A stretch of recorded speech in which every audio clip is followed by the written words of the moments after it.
अपनी डफली अपना राग उम्मीदवार घूमते द्वार द्वार। नमस्कार, आप देख रहे खबर सुनिए, आपके साथ मैं अनिंदिता। तृणमूल कांग्रेस, वाम मोर्चा और भाजपा के द्वारा विधानसभा चुनाव के लिए उम्मीदवारों की घोषणा के बाद उम्मीदवारों ने अपने अपने क्षेत्र में घूमना शुरू कर दिया है। पार्टी मीटिंग, कार्यकर्ता मीटिंग, संगठन मीटिंग और जनसंपर्क अभियान के अलावा जनता उन्हें क्यों वोट देगा मुद्दा लेकर वे अपने लोगों के बीच जा रहे हैं।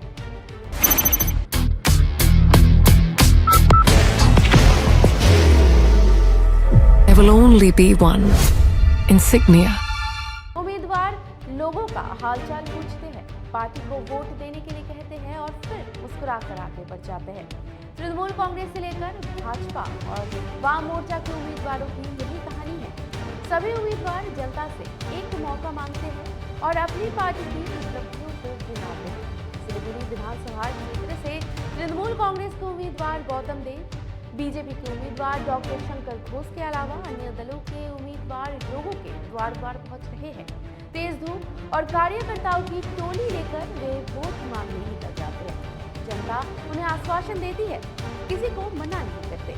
आमतौर पर जनता किसे अपना वोट देगी ये फैसला चुनाव के 2 दिन पहले लोगों के द्वारा किया जाता है। उससे पहले लोग अपने उम्मीदवार की सुनते हैं, उनके व्यक्तित्व और उपलब्धियों को गुना भाग लेते हैं और फिर किसी नतीजे पर पहुंचते हैं। उम्मीदवार की जीत हार में कार्यकर्ताओं की बड़ी भूमिका होती है, जो वातावरण बनाते हैं। हर पार्टी अपने कार्यकर्ताओं को खुश रखने का प्रयास करती है, लेकिन कभी कभी हालात अनुकूल होते हैं। पार्टी को कुछ कठोर फैसले लेने पड़ते हैं। इस स्थिति में कार्यकर्ता या तो बगावत कर बैठते हैं या फिर मौन रहकर ऊपरी मन से पार्टी का साथ देते हैं। यह स्थिति किसी भी पार्टी के उम्मीदवारों के लिए अच्छी नहीं होती। बाहर की भागदौड़ अब नहीं तोड़ेगा आपके घर का सुकून। SBM गोल्ड UPVC विंडोज, आपके घर का सुकून। इस बार तृणमूल कांग्रेस ने कई विधायकों के टिकट काट दिए हैं। जिन्हें टिकट मिलने की उम्मीद थी उन्हें टिकट नहीं मिला और जिन्हें मिलना नहीं चाहिए था उन्हें टिकट मिल गया। कम से कम असंतुष्ट और टिकट से वंचित TMC के नेताओं के आरोप है, इसीलिए उन्होंने भी पार्टी में बगावत शुरू कर दी है। कुछ लोग जिन्हें टिकट नहीं मिला है मन महसूस कर रह गए हैं। उधर भाजपा ने लगभग सभी अपने पुराने नेताओं को टिकट दिया है, इसीलिए पार्टी कार्यकर्ताओं में उस तरह का असंतोष नहीं देखा जा रहा है जिस तरह की असंतोष तृणमूल कांग्रेस में देखा जा रहा है। चुनाव प्रचार के लिए बाहर जाते TMC नेता उम्मीदवारों के साथ कार्यकर्ताओं की उपस्थिति जरूर रहती है, लेकिन उनकी स्थिति हाथी के दांत खाने के और दिखाने के और जैसी है।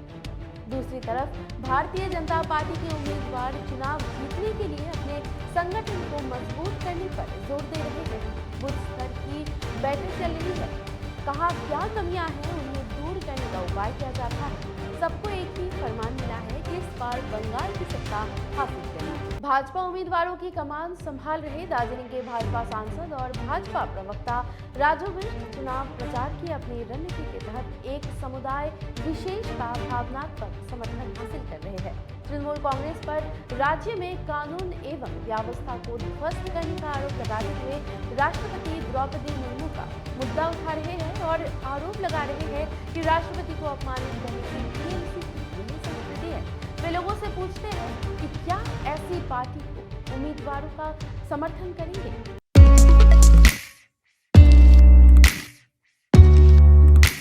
मनोकामना हॉस्पिटल, इस्कॉन मंदिर रोड, सेवक रोड, सिलीगुड़ी। राजू बिष्ट आदिवासी महिलाओं के साथ अत्याचार का भी मुद्दा उठा रहे हैं और जनता को भरोसा देते हैं कि बंगाल में भाजपा की सरकार बनने पर राज्य में कानून का राज स्थापित होगा, युवाओं का पलायन रोका जाएगा, सभी के लिए रोजी रोटी की व्यवस्था होगी। राजू बिष्ट पत्रकारों से बातचीत करते हुए सवाल करते हैं कि आखिर TMC को वोट क्यों दिया जाए।